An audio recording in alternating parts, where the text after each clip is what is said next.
Hello बच्चों, मैं Kripashankar MMS मंथन में आपका हार्दिक स्वागत करता हूं। प्यारे बच्चों, आज का हमारा जो क्लास है वो सामाजिक विषय पर आधारित है। बहुत ही इंपॉर्टेंट क्लास होने जा रही है। इस क्लास की अगर हम बात करें तो अभी तक के 2015 से लेकर के अभी तक जितने भी प्रश्न पूछे गए हैं उन सारे प्रश्नों को आधार बना करके जितने भी प्रश्न पूछे जा सकते हैं एनएमएमएस एग्जाम यानी कि राष्ट्रीय आय एवं योग्यता आधारित छात्रवृत्ति परीक्षा में, उन सारे प्रश्नों का कलेक्शन है। अगर हम बात करें आज के टॉपिक की तो ये 2016 के पेपर का पार्ट 1 है। ठीक है, चलिए शुरू करते हैं आज की वीडियो। ध्यान से देखें, पानीपत का युद्ध, पानीपत के युद्ध की अगर हम बात करें तो पानीपत में कुल 3 युद्ध हुए थे। पानीपत में कुल कितने युद्ध हुए थे? 3 युद्ध हुए थे। पानीपत का प्रथम युद्ध और द्वितीय युद्ध और तृतीय युद्ध। पानीपत का प्रथम युद्ध हुआ था 1526 ईस्वी में। पानीपत का प्रथम युद्ध 1526 ईस्वी में। पानीपत का द्वितीय युद्ध की अगर हम बात करें तो 1556 ईस्वी में हुआ था और पानीपत का तृतीय युद्ध हुआ था 1761 ईस्वी में। तो इस तरह से पानीपत के कुल 3 युद्ध हुए थे, 1526, 1556 और 1761। 1526 में जो युद्ध हुआ था, अगर हम उस युद्ध की बात करें तो बाबर और इब्राहिम लोदी के बीच में ये युद्ध हुआ था। तो ये युद्ध किसके किसके बीच में हुआ था? बाबर और, इसको आप मेंशन कर लीजिएगा, बाबर और इब्राहिम लोदी। इब्राहिम लोदी, बाबर और इब्राहिम लोदी के बीच में पानीपत का प्रथम युद्ध हुआ था। इसमें बाबर की विजय हुई थी और पहली बार तोप का प्रयोग इस युद्ध में किया गया था। इसको भी आप मेंशन कर लीजिएगा। तो इस युद्ध में किसकी विजय हुई थी? बाबर की हुई थी। द्वितीय युद्ध की बात करें तो अकबर और हेमू के बीच हुआ था। पानीपत के द्वितीय युद्ध किसके किसके बीच हुआ था? अकबर और हेमू के बीच हुआ था और इसमें किसकी विजय हुई थी? अकबर की विजय हुई थी। अकबर उस समय मात्र 14 वर्ष के थे। और अगर हम बात करें पानीपत की तृतीय युद्ध की तो अब्दाली और मराठों के बीच में ये युद्ध हुआ था। तो पानीपत का तृतीय युद्ध किसके बीच में हुआ था? अब्दाली और मराठों के बीच में। और इसमें किसकी विजय हुई थी? अब्दाली की विजय हुई थी। तो इस तरह से बहुत ही इंपॉर्टेंट है पानीपत का युद्ध। पानीपत के 3 युद्ध लड़े गए थे, जिसमें पहले में बाबर की विजय हुई थी, दूसरे युद्ध में अकबर का विजय हुआ था और तीसरे युद्ध में अब्दाली ने मराठों को हरा दिया था। तो इस तरह से जो है काफ़ी इंपॉर्टेंट है। ये तीनों कभी भी किसी भी एग्ज़ाम का हिस्सा बन सकते हैं। अब हम आपको बता दें कि बाबर के द्वारा कितने युद्ध लड़े गए थे। तो 1526 में पानीपत के बाद बाबर ने 3 और युद्ध लड़े थे। तो उन युद्धों का हम क्रम बता दें। 1526 में पानीपत का युद्ध लड़ा गया था। 1527 में खानवा का युद्ध। 1528 में, 1528 की अगर हम बात करें तो चंदेरी का युद्ध हुआ था और 1529 में घाघरा का युद्ध हुआ था। यानी कि 1526 में पानीपत का प्रथम युद्ध हुआ था, खानवा का युद्ध हुआ था, खानवा का युद्ध, और 1528 ईस्वी में अगर हम बात करें तो वो चंदेरी का युद्ध था, चंदेरी का युद्ध।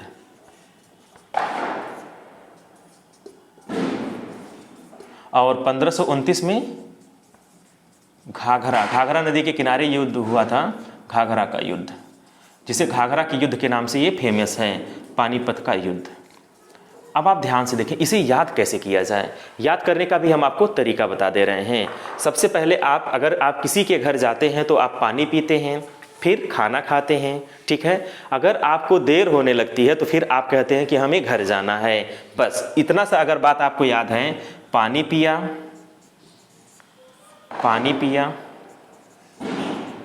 खाना खाया, इतने में क्या हो गई? इतने में देर हो गई। तो देर हो गई का मतलब चंदेरी का युद्ध। पानी पिया, खाना खाया, देर हो गई। अब कहाँ जाना है? घर जाना है। तो देखिए, पानी पिया, खाना खाया, देर हो गई, घर जाना है।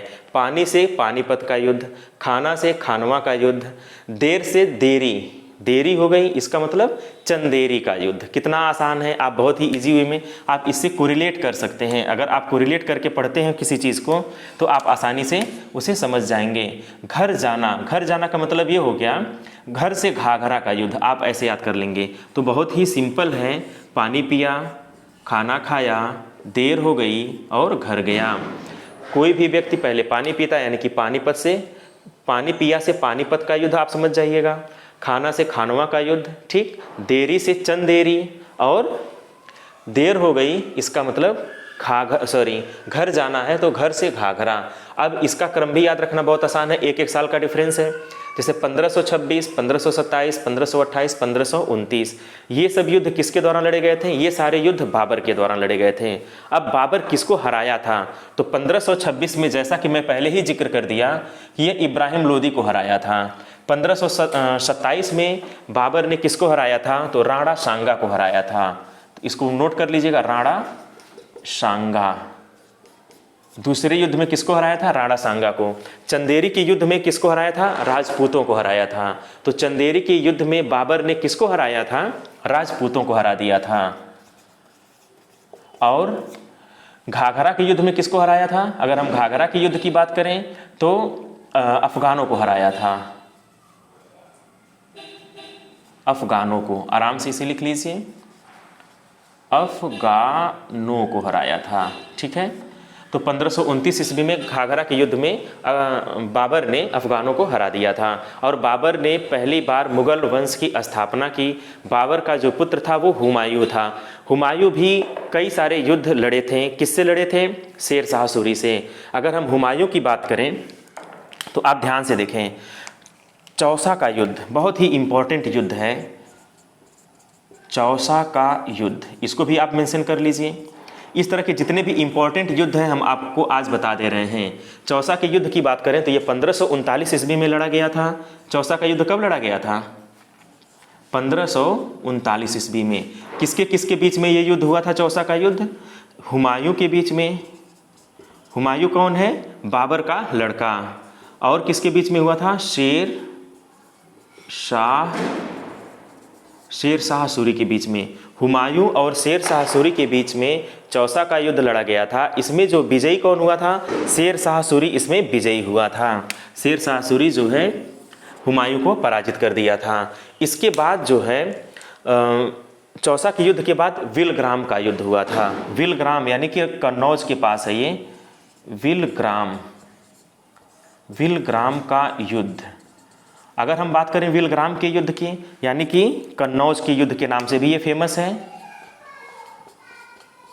कन्नौज का युद्ध। ठीक है, ये कब लड़ा गया था? तो विलग्राम के युद्ध की अगर हम बात करें तो ये 1540 ईस्वी में लड़ा गया था। कब लड़ा गया था? 1540 ईस्वी में। किसके किसके बीच में लड़ा गया था? इन्हीं दोनों लोग के बीच में लड़ा गया था, हुमायूं और शेर शाह के सूरी के बीच में। और इस युद्ध में हुमायूं को भारत को छोड़ करके बाहर जाना पड़ गया था, यानी कि इस युद्ध में भी शेर शाह सूरी की ही विजय हुई थी। तो ये दोनों युद्ध काफ़ी इंपॉर्टेंट हैं, अक्सर ये युद्ध पूछ लिए जाते हैं। आप इसे अच्छे से तैयार कर लीजिएगा। तो अभी तक हमने कितने युद्ध का जिक्र कर दिया है? अभी तक हमने आपको पानीपत के 3 युद्ध का जिक्र कर दिया है और बाबर के द्वारा लड़े गए सभी युद्ध का जिक्र कर दिया, और हुमायूं के द्वारा लड़े गए, हुमायूं और शेर शाह सूरी के बीच जो युद्ध हुआ था उसका भी मैंने जिक्र कर दिया है। अब अगर हम बात करें प्लासी के युद्ध की तो आप ध्यान से देखें प्लासी के युद्ध के बारे में, ये भी काफ़ी इंपॉर्टेंट है। प्लासी का युद्ध किसके किसके बीच में लड़ा गया था? तो प्लासी का युद्ध जो है वो अंग्रेज और बंगाल के नवाब के बीच लड़ा गया था।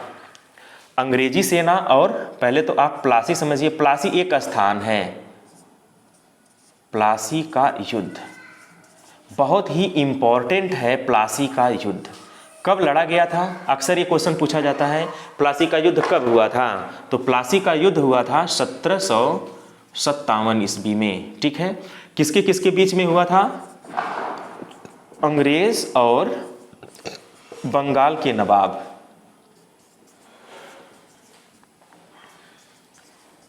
उस समय अंग्रेजी सेना का जो नेतृत्व करता था वो क्लाइव था, बहुत ही चतुर था क्लाइव। अंग्रेजी सेना का नेतृत्व कौन किया था? क्लाइव किया था। और बंगाल का जो नवाब था वो सिराजुद्दौला था। कौन था? सिराजुद्दौला।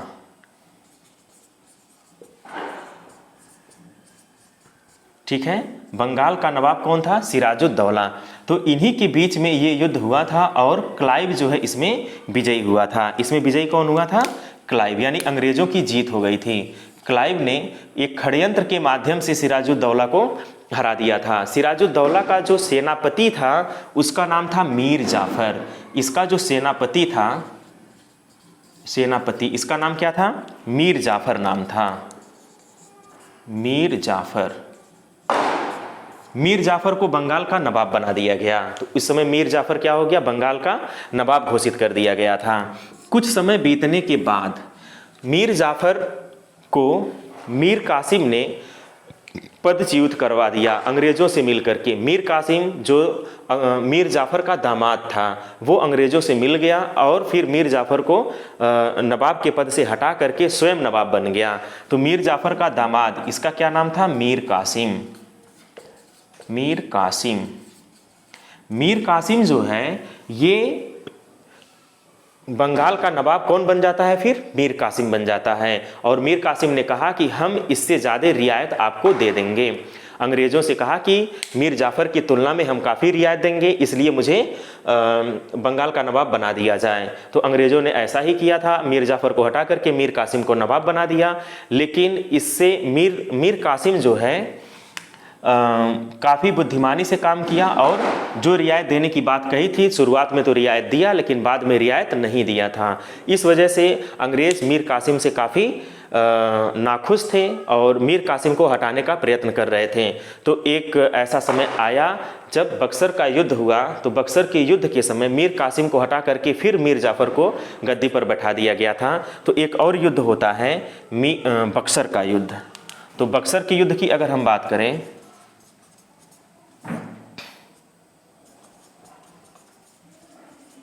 बक्सर का युद्ध, तो बक्सर का युद्ध कब लड़ा गया था? तो बक्सर का युद्ध लड़ा गया था 1764 ईस्वी में। बक्सर का युद्ध कब लड़ा गया था? 1764 ईस्वी में। किसके किसके बीच में लड़ा गया था? यहाँ पे ध्यान से देखें, यह अंग्रेज़ों के बीच में अंग्रेजी सेना थी और कौन कौन था? 3 और लोग थे, 1 2 और 3।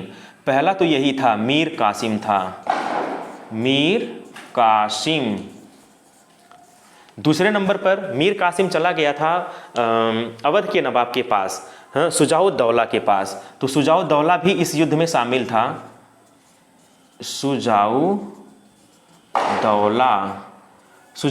था। और तीसरे नंबर पर दिल्ली का शासक था शाह आलम द्वितीय। ये मुगल शासक था, शाह आलम द्वितीय। शाह आलम द्वितीय। ये तीनों मिलकर के, तीनों की संयुक्त सेना और अंग्रेजी सेना, ये आपस में बक्सर, बिहार के पास एक जगह है बक्सर नामक स्थान पर युद्ध करते हैं। और इस युद्ध में अंग्रेज़ों का फिर से विजय होता है, यानी अंग्रेज इस युद्ध में जीत जाते हैं। और अंग्रेज़ों को जीतते ही यह बात तय हो चुकी थी कि अब भारत पर कौन शासन करेगा? अब भारत पर अंग्रेज शासन करेंगे, ये तय हो चुका था।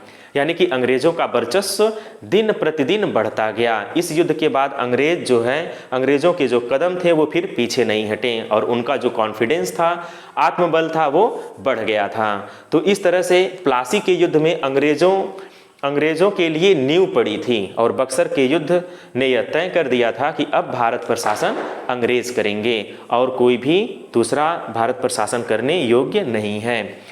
तो इस तरह से बक्सर का युद्ध 1764 ईस्वी में होता है। किसके किसके बीच में होता है, ये चीज़ पूछ लिया जाता है। तो ये मीर कासिम, शुजाउद्दौला, शाह आलम की संयुक्त सेना और अंग्रेज़ों के बीच में ये युद्ध लड़ा जाता है, जिसमें अंग्रेज़ जो है विजयी होते हैं। ये भी कभी कभी पूछा जाता है कि उस समय अंग्रेजी सेना का नेतृत्व कौन कर रहा था? तो अंग्रेजी सेना का जो नेतृत्व कर रहा था वो हेक्टर मुनरो ने किया। इस बहुत ज़्यादा पूछा जाता है, हेक्टर मुनरो ने। इस बात को भी आप मेंशन कर लीजिएगा कि अंग्रेजी सेना का जो नेतृत्व करता था वो कौन था? हेक्टर मुनरो था। और एक क्वेश्चन और पूछा जाता है कि मीर कासिम अपनी राजधानी को कहाँ पे ट्रांसफ़र किया था? तो मीर कासिम मुंगेर में अपनी राजधानी को ट्रांसफ़र कर दिया था। कभी कभी ये क्वेश्चन आ जाता है। तो मीर कासिम अपनी राजधानी को कहाँ पे शिफ्ट किया था? मुंगेर में शिफ्ट कर दिया था। तो यहाँ से एक चीज़ और पूछा जा सकता था, तो मैंने उसको भी मेंशन कर दिया था। ये जहाँ पे इसकी राजधानी थी वहाँ से शिफ्ट करके कहाँ पे कर दिया? मुंगेर में कर दिया, ताकि ये सोचा कि मुंगेर में हम चले जाएंगे तो हम यहाँ से आसानी से शासन प्रशासन अपना कर सकेंगे, उसमें कहीं कोई हमें प्रॉब्लम नहीं होगी। ठीक है, तो इस तरह से जो है, सर इसे थोड़ा सा, ठीक है, तो इस तरह से जो है इतने सारे युद्ध को मैंने डिस्कस कर दिया है। आप इन युद्धों को जो है नोट कर लीजिएगा और इसे अच्छे से कंप्लीट कर लीजिएगा। ये किसी भी एग्जाम का हिस्सा बन जाते हैं। ठीक है ना? चलिए, अब नेक्स्ट क्या है इसमें ये देखा जाए। कह रहा है कि ब्रह्म समाज की स्थापना कब हुई थी? काफ़ी इंपॉर्टेंट है। ब्रह्म समाज की स्थापना किसने किया था? तो ब्रह्म समाज की स्थापना राजा राम मोहन राय ने किया था। राजा राम मोहन राय ने। ये भारतीय पुनर्जागरण के अग्रदूत कहलाते हैं। तो आप इसको तेजी से नोट करते चले जाइए कि ब्रह्म समाज की स्थापना किसने किया था? तो ब्रह्म समाज, अगर हम ब्रह्म समाज की बात करें तो इसकी स्थापना राजा राम मोहन राय ने। राजा राम मोहन राय, इनके बारे में हम आपको बता दें, राजा राम मोहन राय जो है यह भारतीय पुनर्जागरण के अग्रदूत कहलाते हैं। राजा राम मोहन राय क्या कहलाते हैं? भारतीय पुनर्जागरण के, भारतीय पुनर्जागरण,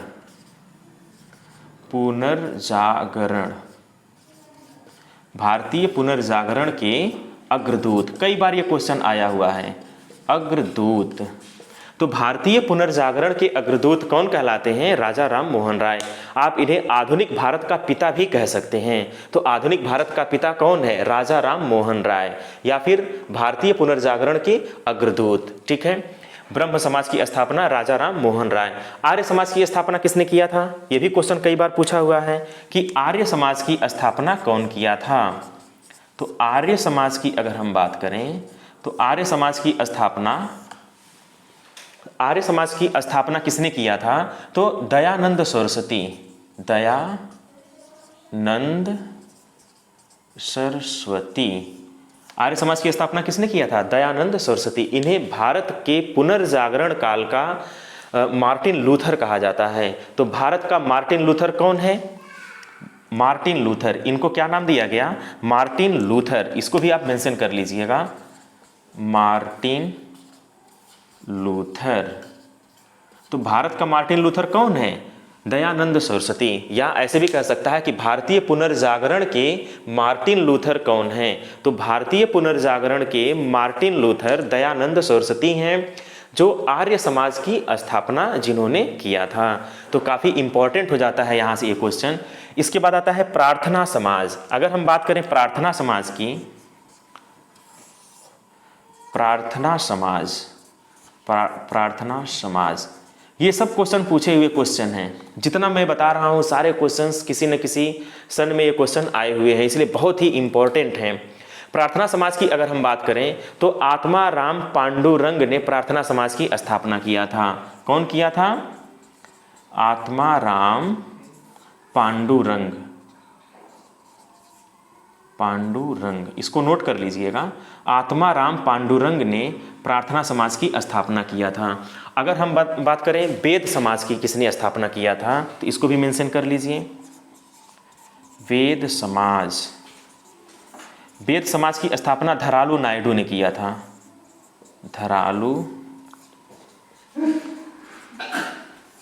नायडू ने। वेद समाज की स्थापना किसने किया था? धरालू नायडू ने वेद समाज की स्थापना किया था। तो इस तरह से वेद समाज की स्थापना धरालू नायडू, प्रार्थना समाज की आत्माराम पांडुरंग, आर्य समाज की दयानंद सरस्वती और ब्रह्म समाज की स्थापना राजा राम मोहन राय ने किया था। ठीक है, शारदा सदन बहुत ज़्यादा इंपॉर्टेंट है, इस पर वेरी वेरी इंपॉर्टेंट लगा लीजिए। शारदा सदन।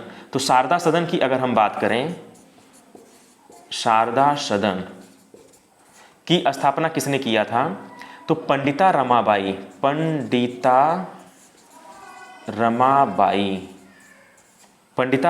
ने शारदा सदन की स्थापना किया था। ठीक है, शारदा सदन पंडिता रमाबाई से संबंधित है। ठीक है, अगर हम बात करें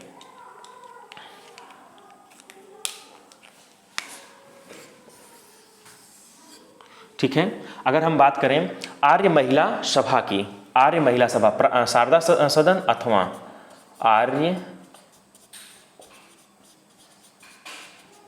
आर्य महिला सभा, तो इसकी भी स्थापना किसने किया था? पंडिता रमाबाई ने किया था। तो शारदा सदन और आर्य महिला सभा की जो स्थापना थी उसने किसने किया था? पंडिता रमाबाई ने किया था। ठीक है, तो इस तरह से जो है आप इसे कंप्लीट कर सकते हैं, इसमें कहीं कोई दिक्कत नहीं। ये सारे क्वेश्चंस जो है वो कभी ना कभी पूछे हुए क्वेश्चंस हैं। ठीक है, अब अगर हम बात करें, ये सब नोट कर लेंगे। अब हम बात करें डिस्कवरी ऑफ इंडिया के लेखक कौन है। तो डिस्कवरी ऑफ इंडिया की अगर हम बात करेंगे तीसरे क्वेश्चन की, तो यहाँ पर डिस्कवरी ऑफ इंडिया का जो लेखक हैं वो पीटी नेहरू हैं। इसके पहले भी हम इसका जिक्र कर चुके हैं कि डिस्कवरी ऑफ इंडिया के लेखक पंडित जवाहरलाल नेहरू हैं। भारत एक खोज, डिस्कवरी ऑफ इंडिया के लेखक पंडित जवाहरलाल नेहरू। ये पिछले साल भी ये क्वेश्चन पूछा हुआ था और इस साल भी ये क्वेश्चन पूछा हुआ है कि डिस्कवरी यानी कि 2015 में भी पूछा हुआ था और 2016 में भी ये क्वेश्चन आया हुआ है। तो इसका आंसर क्या हो जाएगा? पीटी नेहरू। तो इसको आप मेंशन कर लीजिएगा। पंडित जवाहरलाल नेहरू ने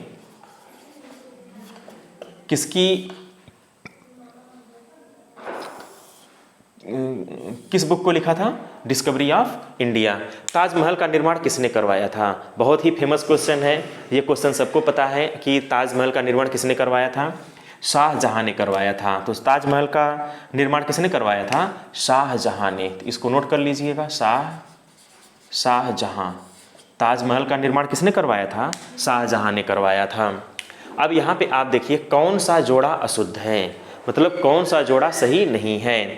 हर्षचरित्र बाणभट्ट, इसको ऐसे रहना चाहिए था, बाणभट्ट यहाँ पे आना चाहिए था। थोड़ा सा इसको आप सुधार लीजिए, बाणभट्ट।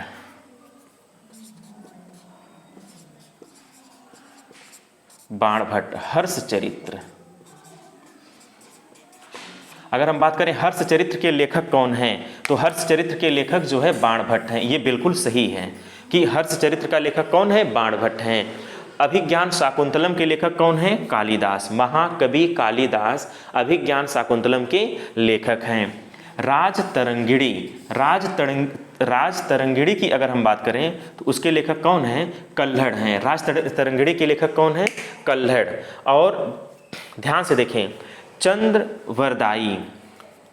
चंद्रबरदाई जो है पृथ्वीराज रासो। चंद्रबरदाई किससे संबंधित हो जाएंगे? पृथ्वीराज रासो। और गीत गोविंद जो है ये किसकी रचना है? ये चंद्रबरदाई की रचना नहीं है। गीत गोविंद जो है ये जयदेव की रचना है। जयदेव गीत गोविंद लिखे थे। एकदम बिल्कुल क्लियर होना चाहिए क्योंकि ये इतने इंपॉर्टेंट क्वेश्चन हैं, ये कभी भी पूछे जा सकते हैं। तो गीत गोविंद कौन लिखा है? जयदेव। और चंद्रबरदाई ने क्या लिखा है? पृथ्वीराज रासो। इसको हम यहाँ मेंशन कर दे रहे हैं, पृथ्वीराज रासो। किसने लिखा है? चंद्रबरदाई ने लिखा है। गीत गोविंद कौन लिखा है? जयदेव। इसको आप मेंशन कर लीजिएगा कि गीत गोविंद जयदेव लिखे हैं और पृथ्वीराज रासो चंद्रबरदाई की कृति है। तो काफ़ी इंपॉर्टेंट है। इस तरह से कुल कितने हो गए? 1 2 3 4 5 6, यानी एक क्वेश्चन में 6 क्वेश्चन का आपको आंसर मिल गया है। ठीक है, इसको आप एक कॉपी पर अवश्य नोट डाउन करके और इसे तुरंत तैयार कर लीजिए क्योंकि समय बहुत कम है। अमीर खुसरो किस शासक के दरबारी कवि थे? तो अमीर खुसरो जो है वो अलाउद्दीन खिलजी के दरबारी कवि थे। अमीर खुसरो किसके दरबारी कवि थे? अलाउद्दीन खिलजी के। तो इसका सेकंड ऑप्शन सही हो जाएगा। चरक प्रसिद्ध दरबारी चित्रकार थे। अगर हम बात करें चरक की, तो चरक जो है ये किसके दरबारी जो है चिकित्सक थे? किसके दरबार में ये चिकित्सक थे? बहुत ही फेमस नाम है चरक जो है ये कनिष्क के, आप लिख लीजिए यहाँ पे, कनिष्क के दरबारी चिकित्सक थे। ठीक है, चरक जो है किसके दरबारी चिकित्सक थे? तो कनिष्क के। कनिष्क का शासनकाल कब था? प्रथम शताब्दी में ही कनिष्क का शासनकाल था, जिन्होंने शक संवत की भी शुरुआत किया था। इसका भी जिक्र मैं पिछली वीडियो में किया था, तो आप वहाँ से जाकर के पूरा इसके बारे में डिटेल पढ़ लीजिएगा, ठीक है। तो चरक प्रसिद्ध दरबारी चिकित्सक किसके थे? कनिष्क के दरबारी चिकित्सक थे। बहुत ही इंपॉर्टेंट क्वेश्चन था। माई एक्सपेरिमेंट विथ ट्रूथ के लेखक कौन हैं? तो माई एक्सपेरिमेंट विथ ट्रूथ मतलब सच्चाई के साथ हमारा जो अनुभव है, इसका जो लेखक हैं वो महात्मा गांधी हैं। तो माई एक्सपेरिमेंट विथ ट्रूथ के लेखक कौन हैं? महात्मा गांधी। महात्मा गांधी बहुत ही इंपॉर्टेंट क्वेश्चन है ये रिपीट हो सकता है ये क्वेश्चन, ठीक है। ये भी क्वेश्चन डिस्कवरी ऑफ इंडिया देखिए 2015 में पूछा हुआ था, 2016 में भी क्वेश्चन आ चुका है। तो इस तरह के क्वेश्चंस कभी भी आ सकते हैं, इसलिए एकदम आप इसको टू दी पॉइंट याद रखिए। और एक बार अगर आप वीडियो देखे रहेंगे तो वहाँ पर ऑप्शन मिलते ही आप जरूर सही कर लेंगे, इसलिए आप वीडियो को कंटिन्यू और अंत तक अवश्य देखा करिए, ठीक है। श्री अरबिंदो आश्रम कहाँ पर स्थित है? ये पुडुचेरी में स्थित है। पुडुचेरी, इसको याद कर लीजिएगा। अरबिंदो आश्रम जो है, श्री अरबिंदो आश्रम कहाँ पर स्थित है? ये पुडुचेरी में स्थित है। महाबलीपुरम के रथ मंदिर का निर्माण किसने करवाया था? तो महाबलीपुरम के रथ मंदिर का जो निर्माण था वो पल्लवों ने करवाया था। किसने करवाया था? पल्लव शासक ने। अब उस समय का शासक कौन था जो महाबलीपुरम में रथ मंदिर का निर्माण करवाया था? तो उस समय जो शासक थे वो नरसिंहम राव, उस समय के नरसिंह